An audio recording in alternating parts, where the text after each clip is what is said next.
දවස් 30ක්ම unlimited Netflix බලන්න. unlimited data pack එකක් මුළු පවුලටම unlimited fun එකක් අරගන්න. අදම ඇක්ටිව් කරගන්න. කොරෝනා වෛරසය 99.9% දක්වා විනාශ කිරීමට උපකාරී වන Surf Excel Hygiene Boosters.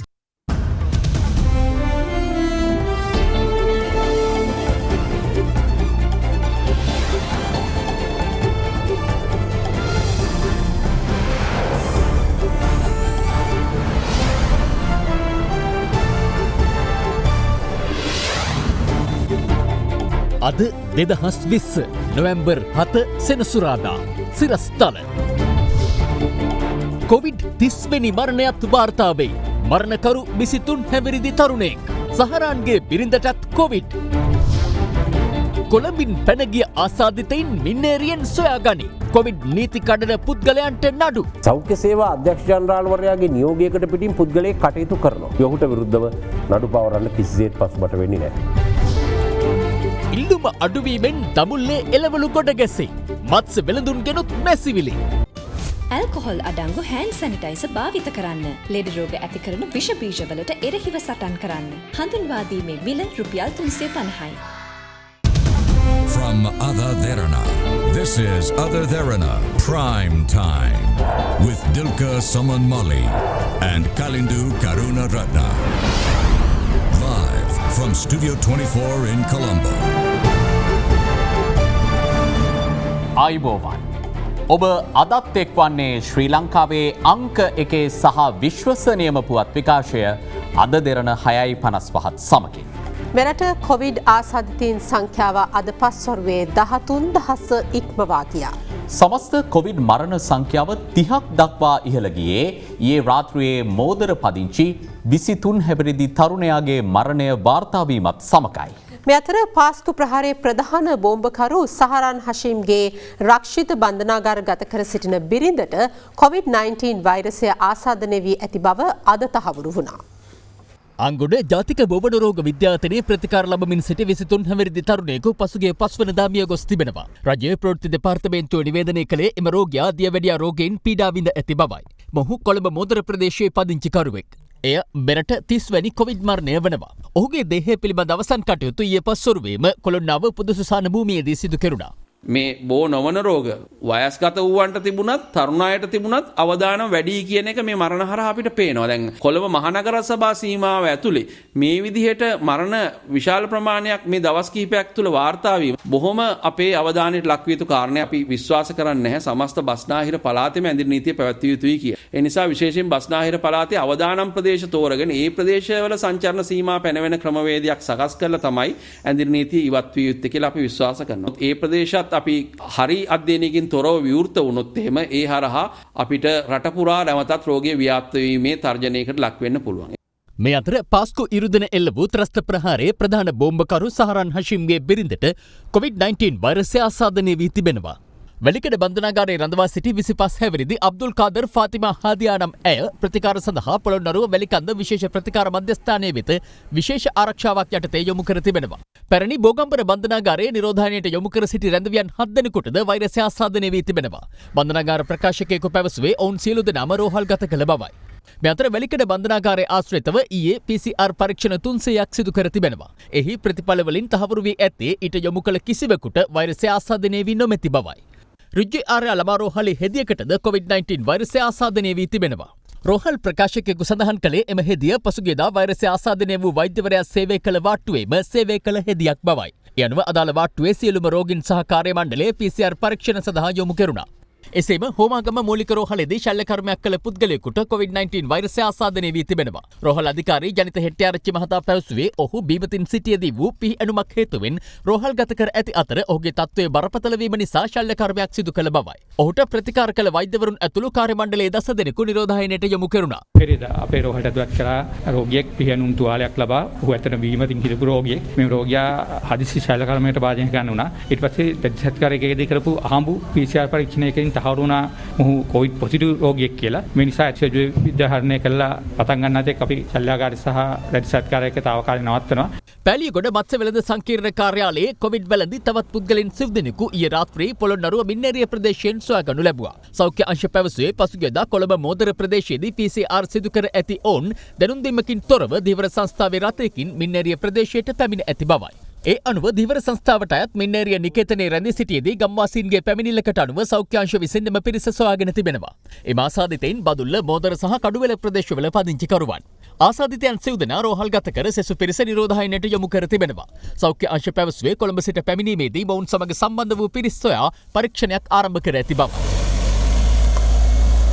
මේ අතර මස්කෙලියේ පදිංචි තවත් 7 දෙනෙකුට COVID-19 වෛරසය ආසාදනය වී තිබෙනවා. සෞඛ්‍ය අංශ පැවසුවේ ආසාදිතයින් අතර මාස 4ක බිලිඳකුද සිටින බවයි. ඇත්තම මේකේ මූලාශ්‍රය වෙන්නේ මුලින්ම බ්‍රවුන්ලෝ වත්තට ආවා පැලියගොඩ ෆිෂ් මාකට් එකේ කෙනෙක්. එතන තිබිලා තියෙනවා අවමගුලක් සිද්ධ වෙලා දවස් 16කින් තියෙන යම්කිසි උත්සවයක්. ඒකට සහභාගී වෙච්ච කට්ටිය තමයි මේ ඔක්කොම දිගින් දිගටම පැතිරගෙන යන්නේ. මේ අතර ගලහ පෙරවත්ත ප්‍රදේශයේ නිරෝධායනය වෙමින් සිටි 14 හැවිරිදි පාසල් සිසුවෙකුට වෛරසය ආසාදනය වී තිබෙනවා. සෞඛ්‍ය අංශ පැවසුවේ මොහු බින් පෙර වෛරසය ආසාදනය වූ 16 හැවිරිදි පාසල් සිසුවෙකුගේ ආශ්‍රිතයෙක් බවයි. මේ අතර හොරණ ගුරුගොඩ ඇඟලුම් කර්මාන්ත ශාලාවේ තවත් 81 දෙනෙකුට COVID-19 වෛරසය ආසාදනය වී තිබෙනවා. මේ කර්මාන්ත ශාලාවේ මුළු සිසු වෙච්ච සංඛ්‍යාව 159ක් දක්වා ඉහළ යනවා. ඒ මෙතෙක් ප්‍රතිඵල ලැබිලා තියෙන PCR පරීක්ෂණ 1573කින්. ඊට අමතරව මේ කර්මාන්ත ශාලාව තුල PCR පරීක්ෂණ 2000කට වැඩි ප්‍රමාණයක් මේ වෙනකොට කරලා තිනවා. ඒවයි ප්‍රතිඵල ලැබෙන්න තියෙනවා. වැලිසර ආර්ථික මධ්‍යස්ථානයේ තවත් 5 දෙනෙකුට COVID-19 වෛරසය ආසාදනය වී තිබෙනවා. එහි කළමනාකරු ජී උපාලි මහතා පවසන්නේ තවත් PCR වාර්තා 140ක් ලැබීමට නියමිත බවයි. ඒතකොට අපි ඒ ගැන බලලා මුඛ්‍ය බලධාරීන්ගේ උපදෙස් මත අපි වැලිසර ආර්ථික මධ්‍යස්ථානයේ ඉදිරි කටයුතු සිදු කිරීමට නියමිතව තියෙනවා. දෙහි ඕවිට සෞඛ්‍ය වෛද්‍ය නිලධාරී කොට්ටාසෙන් තවත් ආසාදිතයින් 6 දෙනෙකු ඊයේ වාර්තා වුණා. මේ අතර අම්බලන්ගොඩ තිලකපුර ප්‍රදේශයේ පදිංචි වෛරස ආසාදිත පුද්ගලයෙකුගේ පවුලේ 5 දෙනෙකුට COVID-19 වෛරසය ආසාදනය වී ඇති බව ඊයේ තහවුරු වුණා. ඒ අතර ඔහුගේ බිරිඳ සහ වයස අවුරුදු 5, 6 සහ 11 වයස්වල පසුවන දරුවන් 3 දෙනාද වනවා.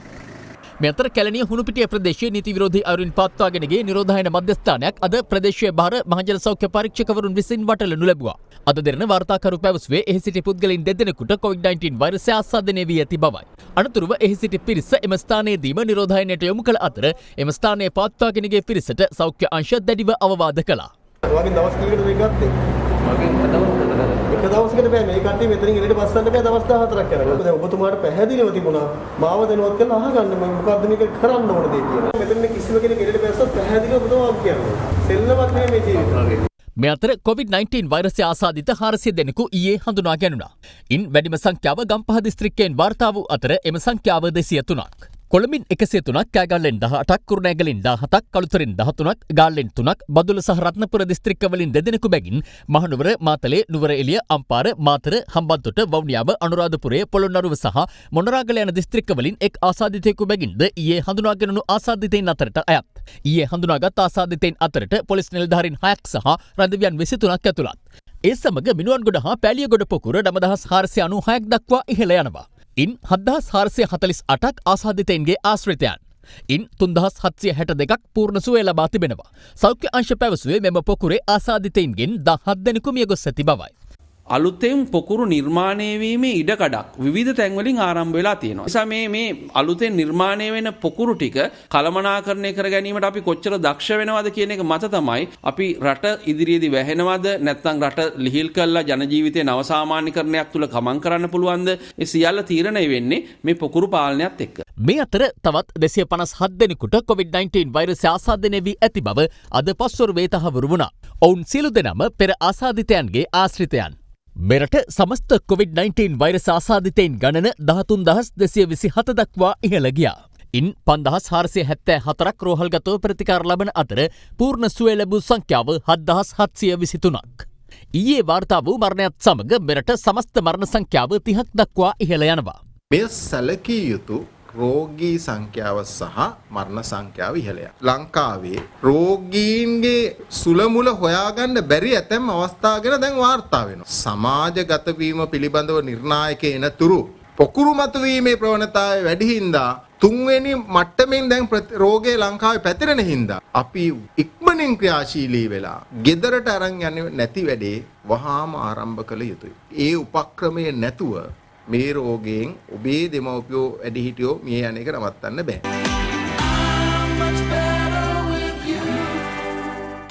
සේෆ්ගාඩ් hand sanitizer නවතම නිෂ්පාදන පෙළ නීරෝගිමත් දිවියකට.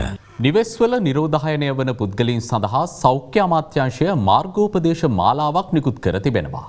මෙලෙස නිරෝධායනය වන පිරිස් සමීපව අධීක්ෂණය කිරීමේ වැඩපිළිවෙලක්ද සෞඛ්‍යාංශ මගින් ක්‍රියාත්මකයි.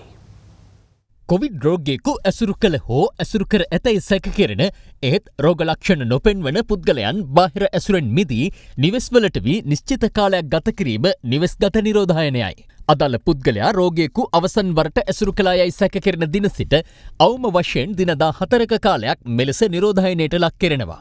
ඔබ එලෙස නිවෙස්ගත නිරෝධායනයට යොමු වූ පුද්ගලයෙකු නම් ඔබ ඔබේත් පොදු සමාජයේත් සුබසිත උදෙසා අනුගමනය කළ යුතු පිළිවෙත් කිහිපයක් වනවා. ඔබ නිරෝධායන කාලය තුළ කිසිම විටක නිවසින් බැහැරව යාම හෝ බාහිර පුද්ගලයන් නිවසට ඇතුළු කර ගැනීමෙන් වළකින්න. කොවිඩ් රෝගයා ඇසුරු කළා යයි සැක කරන පුද්ගලයා නිවසේ වෙනමම කාමරයක රැඳී සිටීමත් හැකි සෑම විටම වෙනමම නානකාමරයක් වැසිකිළියක් භාවිත කිරීමත් වැදගත්. එසේ කිරීමට අපහසු අවස්ථාවල භාවිතයෙන් පසු ජලකරාම දොර හැඬල ආදිය සබන් හෝ පිරිසිදුකාරක යොදා පිරිසිදු කිරීමත් අනිවාර්ය වනවා. සෑම් විටම පෞද්ගලිකව පාවිච්චි කරන ඇඳ ඇතිරිලි තුවා පිඟන් කෝප්ප හැඳි ගෑරුප්පු ආදිය වෙනමම තැබිය යුතු අතර එසේ භාවිත කරන උපකරණ වෙනමම සබන් යොදා හොඳින් සේදීමත් අත්‍යවශ්‍යයි. ඔබ නිවසේ සිටියදී නිවස තුළට වාතාශ්‍රය හොඳින් ලැබෙන්නට සලස්වන්න. නිවස තුළ පවුලේ සාමාජිකයින් හමුවන විට මුහුණු ආවරණ පැළඳිය යුතු අතර එකිනෙක අතර මීටරයක පරතරයක්ද පවත්වා ගැනීමට උත්සාහ කරන්න. අපිරිසිදු දෑත්වලින් මුහුණ කට නාසය ඇස් ඇල්ලීමෙන් වැළකිය යුතු අතර සබන් යොදා අවම වශයෙන් තප්පර 20ක්වත් දෑත් හොඳින් සෝදාන්න. හැකිනම් නිවසේ සියලු දෙනාගේ ශරීර උෂ්ණත්වය දවසට දෙවරක්වත් උෂ්ණත්වමානයකින් මැනගන්න. වයස්ගත හෝ නිදන්ගත රෝගයකින් පෙළෙන අය නිවසේ වෙසේ නම් ඔවුන් හැකිතරම් ඈත්ව තැබිය යුතු අතර ඔවුන් නියමිත ඖෂධ නිසියාකාරව ගැනීමද වැදගත්. ඔබ භාවිත කරන ටිෂු කඩදාසි ඉවතලන මුහුණු ආවරණ ආදිය පියන සහිත කසල බඳුනකට බැහැර කරන්න. පෝෂදායි ආහාර නිතර ආහාරයට ගැනීම දිනකට වතුර ලීටර 2.5 අතර ප්‍රමාණයක් පානය කිරීම වගේම සැහැල්ලු මනසකින් සිටීම ඔබ අනිවාර්යෙන් කළ යුතු වනවා. එසේ නිවෙස්ගත නිරෝධායනයට යොමුව සිටින ඔබට යම් හේකින් උණ කැස්ස සෙම්ප්‍රතිශ්වාව හුස්ම ගැනීමේ අපහසුතා උගුරේ වේදනාව ඇඟපත වේදනාව ආදී රෝග ලක්ෂණ ඇති වූහොත් ප්‍රදේශයේ සෞඛ්‍ය වෛද්‍ය නිලධාරීවරයාට හෝ මහජන සෞඛ්‍ය පරීක්ෂකවරයාට හැකි ඉක්මනින් දැනුම් දෙන්න. ස්වයං නිරෝධායනය වන පුද්ගලයන් සඳහා නිකුත් කර ඇති නියෝග නොතකා කොවිඩ් වෛරසය පැතිරයා හැකි අයුරින් කටයුතු කරන පුද්ගලයින්ට එරෙහිව දණ්ඩ නීති සංග්‍රහ යටතේ ඉදිරියේදී නඩු පවරන බව පොලිස් මාධ්‍ය ප්‍රකාශක නියෝජ්‍ය පොලිස්පති අජිත් රෝහණ මහතා පවසනවා. අද දෙරණ බිග් ෆෝකස් සංවාදයට එක්වෙමින් ඔහු මේ බව සඳහන් කළා.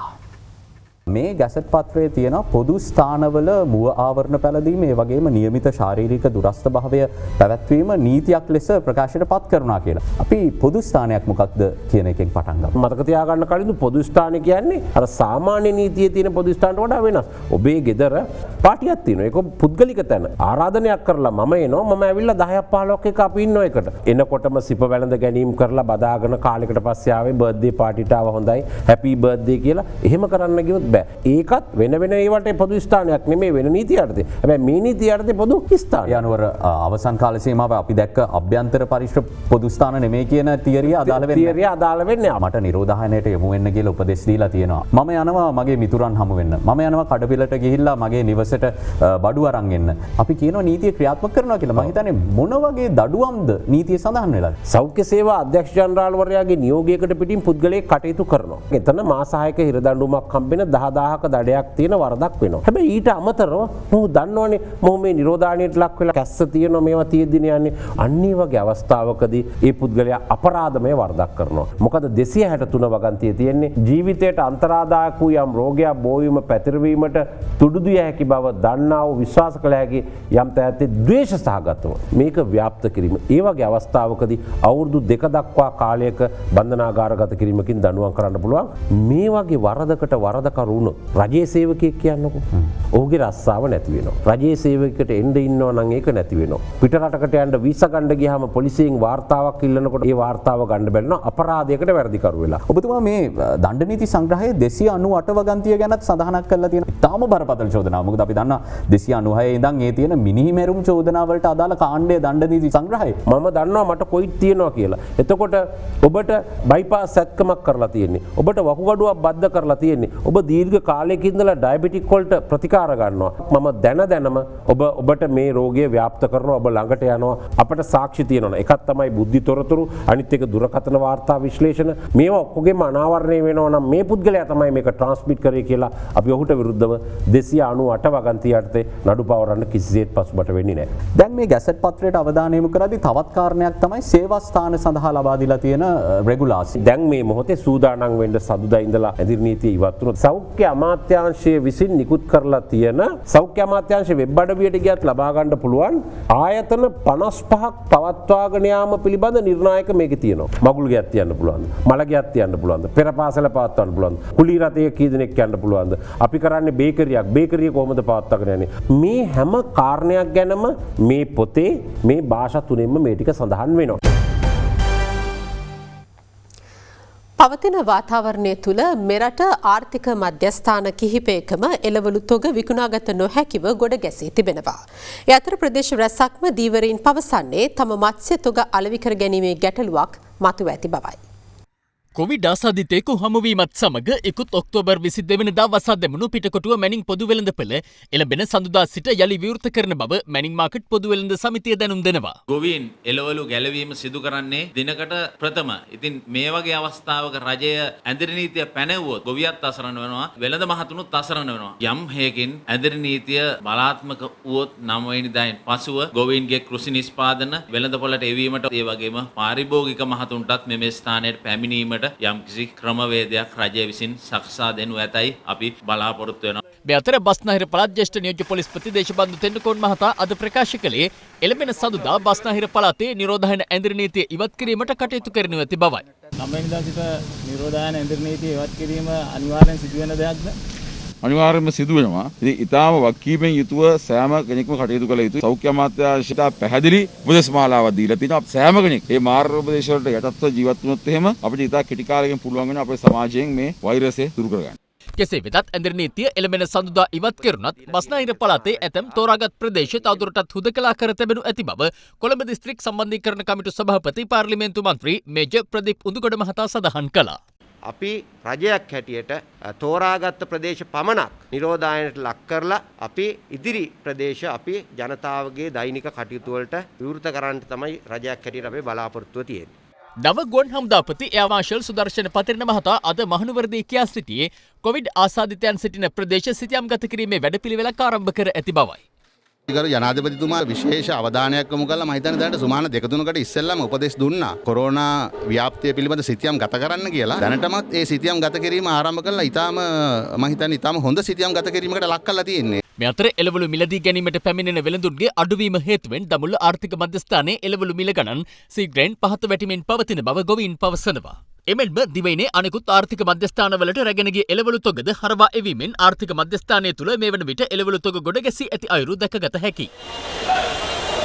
මේකට වේයන්ගොඩ බඩු ඔක්කොම ඇවිල්ලා තියෙන්නේ විකුණන්න බැරුව බම්බෝ රුපියල් 50යි, ලීස් රුපියල් 35යි, 40යි, කැරට් රුපියල් 100යි, 130යි. ඊයේ වැඩේ අද ගොඩක් මිල අඩු වෙලා තියෙනවා. තව මිල අඩු වෙනවා. මේ අතර මාළු තොග විකුණාගත නොහැකි වීමෙන් ප්‍රදේශ කිහිපයකම ධීවරයන් අපහසුතාවට පත්ව සිටිනවා. මාකට් වහලා නිසා අපිට මාළු ගෙනාවත් මාළු දෙන්න විදියක් නැහැ. කිලෝ එක රුපියල් 70යි, 80යි, 90යි ඒකත් විකුණ ගන්න බෑ.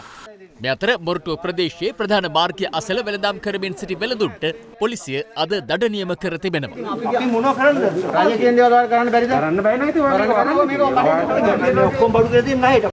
හුදකලා කර ඇති පානදුර මෝදරවිල නිවාස සංකීර්ණයේ පවුල් 287ක් සඳහා රජයෙන් ලබා දෙන භාණ්ඩමාළු බෙදා දීමට වැකඩ බටහිර ග්‍රාම නිලධාරිනිය අද එහි පැමිණි අවස්ථාවේ නොසන්සුන්කාරී තත්ත්වයක් හටගත්තා. එම භාණ්ඩමාළු ඇය නිසි ලෙස බෙදා නොහරින බවට චෝදනා කරමින්.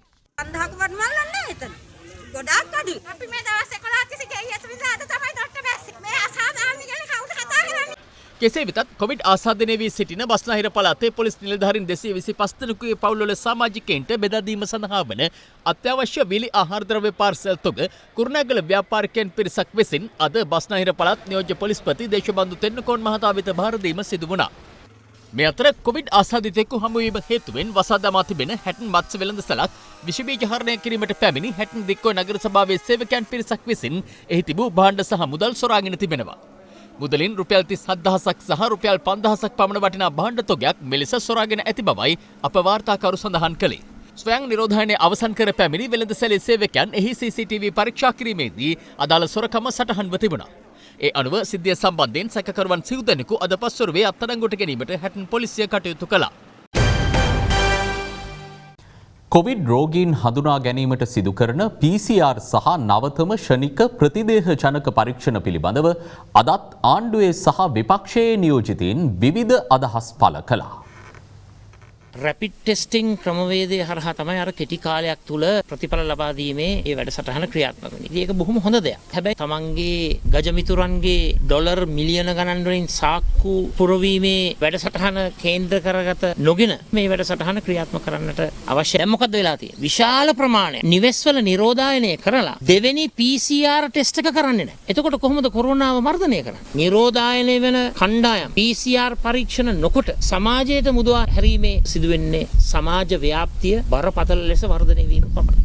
තාමත් පැහැදිලිව මේ කොරෝනා එක පිළිබඳව වගකීම අපි ආණ්ඩුවක් විදිහට ජනාධිපතිතුමා අපි අරගෙන තිනවා. අපි පළවෙනි රැල්ල අපි මැඩ පැවැත්තුවා අවම කළා. මේකත් අපි අනිවාර්යෙන් ගන්න. අද ලෝකයේ රටවල් එක්ක බලපුවම අපේ ලංකාව ওই රටවල් 190ක් අභිවවලා අපි ඉදිරියෙන් ඉන්නවා අවම කර ගැනීම. ඒ නිසා තමයි ලෝක සෞඛ්‍ය සංවිධානය අපිට ප්‍රශංසා කරලා තියෙන්නේ. ලෝක බැංකුව අපිට කියන්නේ මේ කාර්යය හොඳට කරගෙන යනවා කියන. දැන් කොවිඩ් මේ වසංගතය උන්ට වසන්තයක් වෙලා කියන කාරණේ අපිට දැන් පේනවා. මොකද PCR පරීක්ෂණ ප්‍රමාණවත් නැහැ. ඇන්ටිජන් පරීක්ෂණය සඳහා යනවද නැද්ද කියන කාරණේට සෞඛ්‍ය අමාත්‍යාංශයේ ඉන්න විද්වත් කණ්ඩායම සාකච්ඡා කරන්නත් කලින් විශාල ධනස්කන්ධයක් යොදවලා ඒ උපකරණ කටල ගණනාවක් ආණ්ඩුවේ හිතර්ශී පාර්ශවයන් ටෙන්ඩර් පත් විවෘත කරලත් නැහැ තා. රාජපක්ෂවරු පාර කපාගත්තේ රටේ ජනතාවගේ සල්ලි ටික නැවත තමන්ගේ සාක්කුව වල දාගන්න හොරාකම්. මේ කොවිඩ් අරමුදලේ 2020 10/29 වෙනි දින වෙන විට ශේෂය තිබුණා මිලියන 1675. මේ අරමුදලෙන් මේ මොහොත වෙන විට PCR කටයුතු පරීක්ෂණය සඳහා මිලියන 100ක් වෙන් කරලා තියෙනවා. ඒ වගේම නැනෝ තාක්ෂණ ආයතනය සඳහා රැපිඩ් ටෙස්ට් කිට් පිළිබඳ ඒ නිපදවීමේ යම් යම් පර්යේෂණ කටයුතු සඳහා මිලියන 3.5ක මුදලක් වෙන් කරලා තියෙනවා. මේ වගේ මේ මුදල අවශ්‍යතා අනුව වෙන් කරන්න තමයි බලාපොරොත්තු වෙන්නේ. අපිට ආරංචි චීනෙන් නිකුත් කරපු වැක්සින් එකක් ඔය VVIP පවුල් කට්ටියෙන් දැන් ගහගෙන කියලා. එක අතකට ඩොලර් 70යි. අනිත් අතට ඩොලර් 70යි ඩොලර් 140ට වැක්සින් එක ගහගෙන තමයි දැන් ඒ රජ පවුල් වල VVIP පවුල් වල ඉන්නේ. මම හිතන්නේ කතාව කිව්ව ඒ මහත්මයාට අපි ස්තුතිවන්ත වෙන්න ඕන. මොකද මුළු ලෝකයම ඒ පිළිබඳව hina වෙනවා. මොකද අද තාමත් ලෝකේ හොයනවා ඒකට වැක්සින් එක. හොයාගත්තා නම් ඉස්සෙල්ලා මේක යන්නේ WHO එක. අනුමැතිය සඳහා. මේ වගේ ඉතින් විකාර දොඩවලා මේ රටේ මිනිස්සුම මුලා කළා. මේ රටේ මිනිස්සු එක්තරා විදිහකට ආණ්ඩුවට විරුද්ධව උසිගන්න පුළුවන් නම් මේවා ඕන තරම් කරන්න විලිලැජ්ජා නැතිකම තිබෙන්න පුළුවන්. මේ අතර කොවිඩ් රෝගියෙකු රෝහල් ගත කර දින 14කට පසු PCR පරීක්ෂාවකින් තොරව රෝහලින් පිටත් කර යාමට ගෙන ඇති තීරණය සම්බන්ධයෙන් සෞඛ්‍ය සේවා අධ්‍යක්ෂ ජනරාල් වෛද්‍ය අසේල ගුණවර්ධන මහතා අද මෙලෙස කරුණු පැහැදිලි කළා. සෞඛ්‍ය අමාත්‍යාංශය විසින් ඉන්ටර්මීඩියට් කෙයාර් සෙන්ටර්ස් කියන්නේ රෝගී ලක්ෂණ නොපෙන්වන නමුත් කොවිඩ් පොසිටිව් හඳුනන රෝගීන් සිටින ස්ථානවලදී රෝගී එම ස්ථානවලින් නිවෙස් කරා පිටත් කර හැරීම සඳහා මාර්ගෝපදේශකයක් අපි නිකුත් කරනු ලැබුවා. එම මාර්ගෝපදේශකයේ සඳහන් වන්නේ පළවෙනි PCR පරීක්ෂණය කරමින් පසු ඊළඟට දින 14කට පසුව දෙවැනි PCR එකක් නොකර මෙම රෝගීන් මුදාහරණ ලෙසයි. COVID-19 පිළිබඳව සෞඛ්‍ය අමාත්‍යාංශයේ තාක්ෂණික කමිටුවේ උපදෙස් පරිදි තමයි එම තීරණය ගන්න ලැබෙන්නේ. ඒ නිසා එම අතරමැදි ප්‍රතිකාර මධ්‍යස්ථානවලදී COVID-19 PCR පරීක්ෂණය පොසිටිව් වුණත් නමුත් රෝග ලක්ෂණ නොපෙන්වන රෝගීන් අපි දින 14කට පසුව දෙවන PCR පරීක්ෂණය නොකර තව දින 14ක් නිවෙස් නිරෝධායනය සඳහා යොමු කරනවා. අමරිකානු ජනාධිපතිවරණය අවසන් වී අදට දින 3ක් ගත වුවත් අවසන් ප්‍රතිඵල තවමත් නිකුත් වී නැහැ. කෙසේ වෙතත් ඩෙමොක්‍රටික් අපේක්ෂක ජෝ බයිඩන් මාධ්‍යට ප්‍රකාශ කළේ තමා මිලියන 4ක ඡන්ද පරතරයකින් ජනපති ට්‍රම්ප් පරාජය කරන බවයි.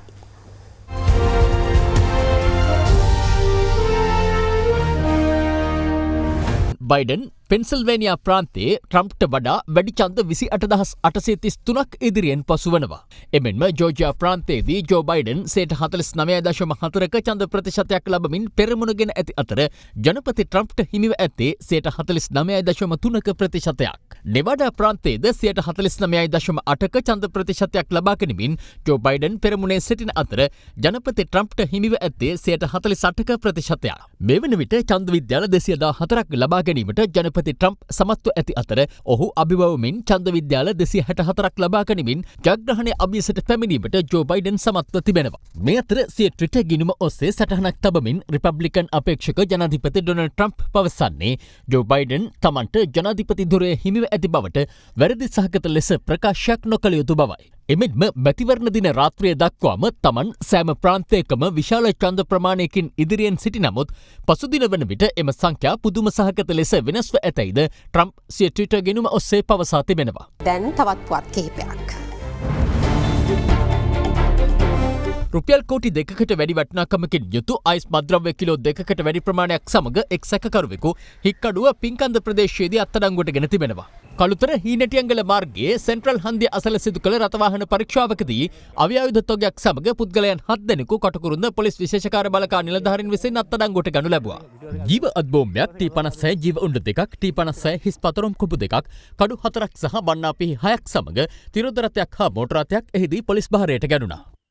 ගාල්ල වැලිවිටිය දිවිතුර ප්‍රදේශයේ 16 හැවිරිදි පාසල් සිසුවෙකු කුඹරක් සීසාමින් සිටියේදී විදුලි සැර වැදීමට ලක්ව තිබෙනවා. එම අවස්ථාවේ සිසුවා කුඹරේ මඩතට්ටුව මත මුණින් අතට ඇද වැටි ඇති අතර අසල්වාසීන් ඔහුව රෝහල්ගත කරන විටත් ඔහු මිය ගොස් සිට තිබුණා. සිසුවා මිය යාමට සුළු වේලාවකට පෙර කුඹර සීසාන ආකාරයේ ඔහුගේ මිතුරෙකු මෙලෙස රූගත කර තිබුණා.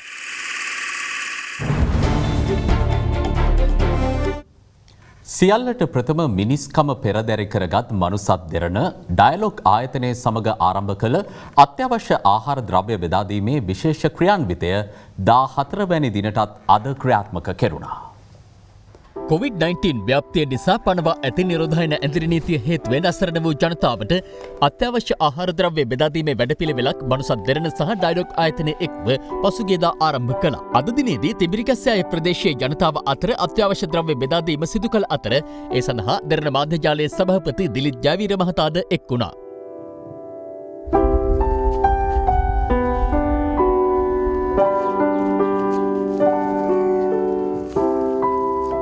මේ අතර කොළොන්නාව ශාන්ත ජෝසප් දේවස්ථානයට අත්‍යවශ්‍ය ආහාර ද්‍රව්‍ය ප්‍රදානය කෙරුණේ මෙලෙසින්.